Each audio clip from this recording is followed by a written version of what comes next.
दोस्तों recently Indian port association में vacancies announce हुई थी जिसमें fresher graduation candidate all over India से अप्लाई कर सकता है। इसकी लास्ट डेट 30 जुलाई 2025 है।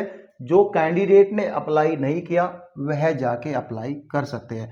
जिन कैंडिडेट ने वीडियो देखी है, पहले जब इसकी वैकेंसीज आई थी हमने वीडियो बनाई थी, कैंडिडेट का सबसे ज़्यादा डाउट था कि इसके एग्ज़ाम सेंटर कहाँ पे है। और चूंकि कैंडिडेट ने अप्लाई नहीं किया, अभी इस वीडियो में हम एग्ज़ाम सेंटर के बारे में सबसे पहले बात करेंगे, ताकि अगर आपने अप्लाई नहीं किया तो आप इसमें एप्लीकेशन फॉर्म फिल डाल सकते हो।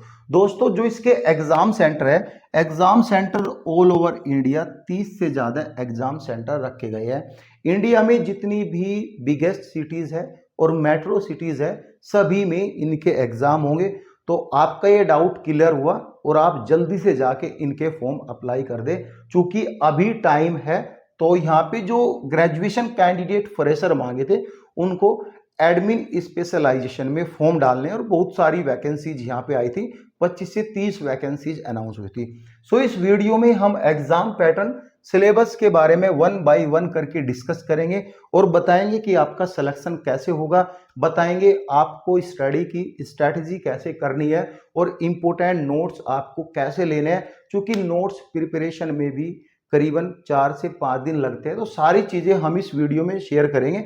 अगर आप इसकी प्रिपरेशन कर रहे हो तो डेफिनेटली ये वीडियो आपके लिए बहुत ही बेनिफिशियल होगी।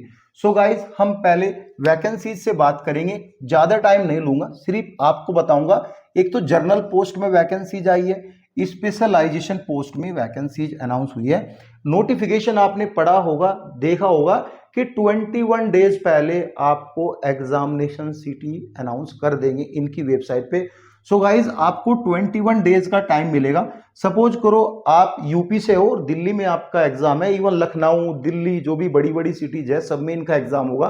तो आप अपना आने जाने का उसी हिसाब से एडजस्टमेंट करें जिस हिसाब से आपका एग्जाम डेट है। तो 21 डेज बोथ होते हैं एडजस्टमेंट करने के लिए, ठीक है गाइज। जो आपका एग्जाम होगा, एग्जाम सिलेबस जो है, जो यहाँ पे जर्नल पोस्ट है, जर्नल पोस्ट में बात करें, जो नॉर्मल ग्रेजुएशन कैंडिडेट यानी कि आर्ट साइड से भी अप्लाई कर सकता है, बीएससी इवन ग्रेजुएशन की है तो वह अप्लाई कर सकता है। उसके लिए कोई भी स्पेशलाइजेशन सब्जेक्ट नहीं है एग्जाम देने के लिए।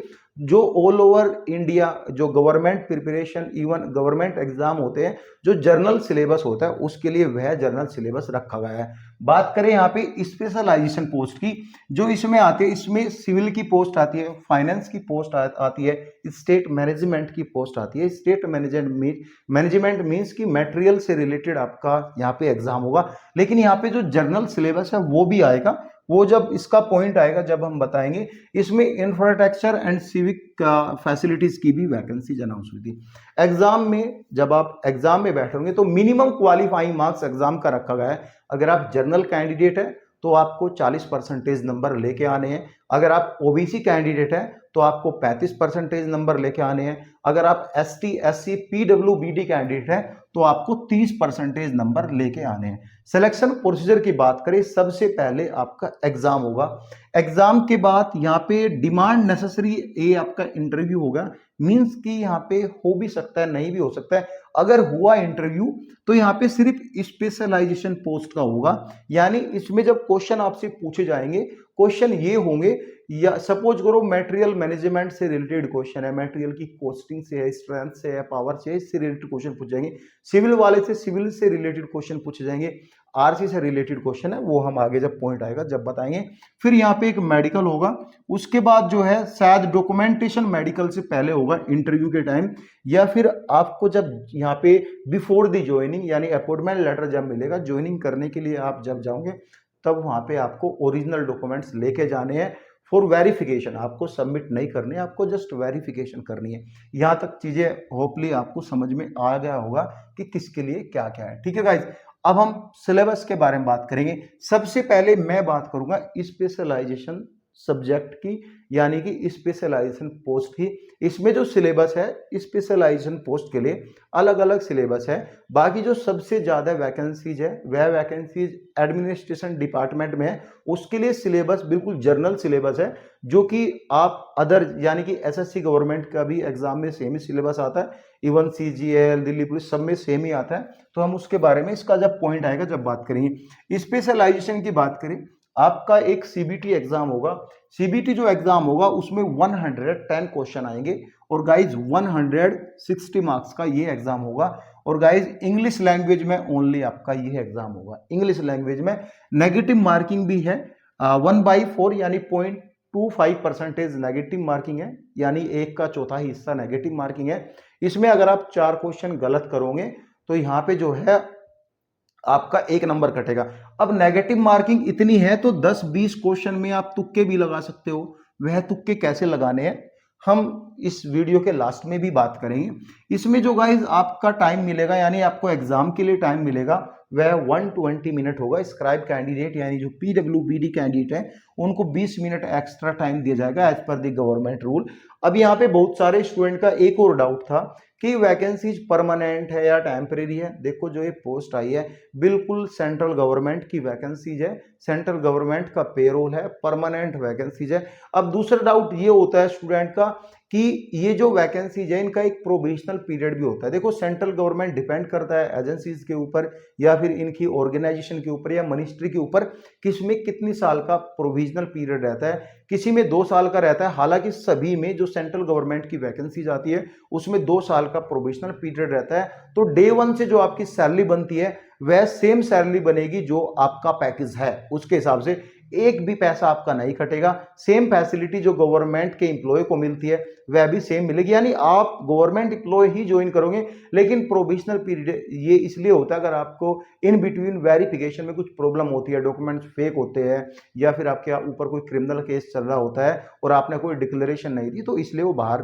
भेज देते हैं। तो यही सब प्रॉब्लम होती है। तो कुछ भी चीजें आपको फेक नहीं देनी है।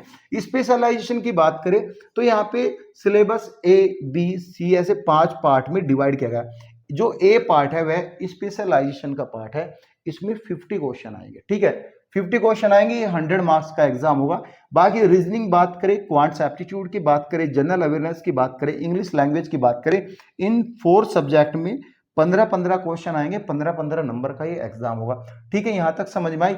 अब स्पेशलाइजेशन सब्जेक्ट की बात करें, जो फाइनेंस वाला है तो फाइनेंस एंड अकाउंटिंग की क्वेश्चन आएंगे, ठीक है, कॉस्टिंग के क्वेश्चन आएंगे, मैनेजमेंट एंड अप्रेजल के क्वेश्चन आएंगे, प्राइसिंग एंड डिसीजन मेकिंग के क्वेश्चन आएंगे, टैक्सेशन के क्वेश्चन आएंगे, रेगुलेटरी के क्वेश्चन आएंगे, अकाउंट एंड ऑडिटिंग के क्वेश्चन आएंगे। इस तरह के क्वेश्चन आएंगे।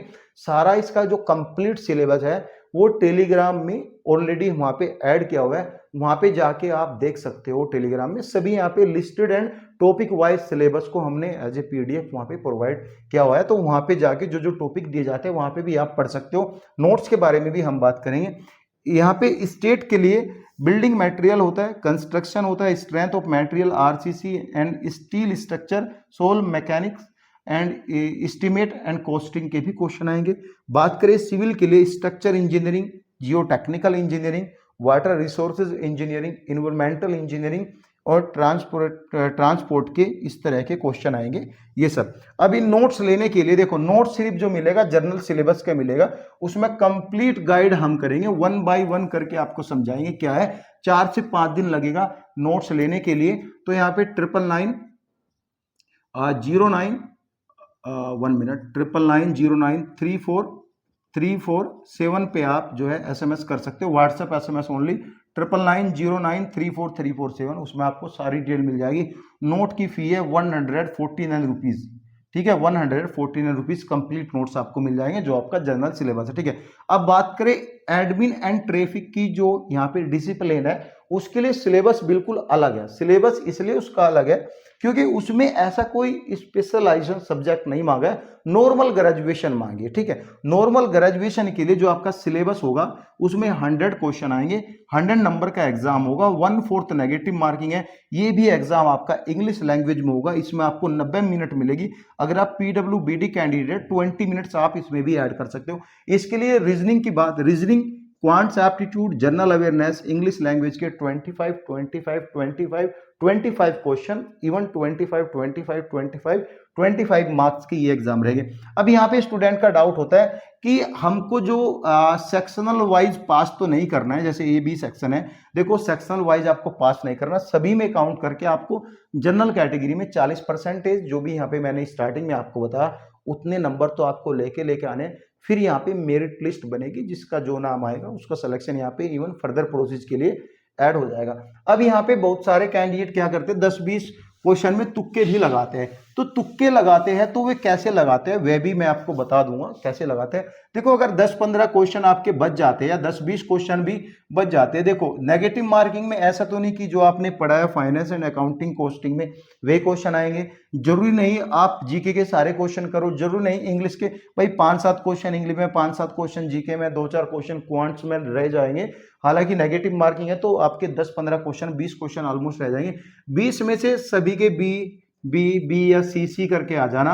अब गाइस जब 20 में आप बी सभी के 20 के बी टिक करोगे तो कहीं ना कहीं उसमें से आपके जो है 7 से 8 क्वेश्चन तो ठीक हो जाएंगे। सपोज करो आपके जो है 8 क्वेश्चन ठीक हो गए या फिर 5 ही क्वेश्चन ठीक हो गए, सपोज करो 5 क्वेश्चन आपके ठीक हो गए, आपके 15 क्वेश्चन आपके गलत हुए, ठीक है। और गाइज यहाँ पे 4×3=12 तो 3 तो ये हुए आपके, यानी 3 नंबर कटेंगे, और जो आपका एक यहाँ पे 3 और गलत हुए यानी 3.75 नंबर कटेंगे आपके। अब गाइज यहाँ पे कितने सही हुए थे, 5 नंबर का सही हुआ था, 5 नंबर माइनस के 3.75 तो कहीं ना कहीं 1.25 नंबर का आपका बेनिफिट होगा।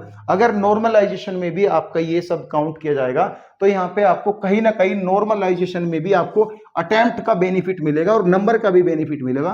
तो आपको इस तरह से यहाँ पे तुक्के मारने हैं। तो कंप्लीट वीडियो आपकी समझ में आ चुकी है, कुछ भी डाउट आपका रह जाता है तो आप कमेंट कर सकते हो। Thank you so much guys.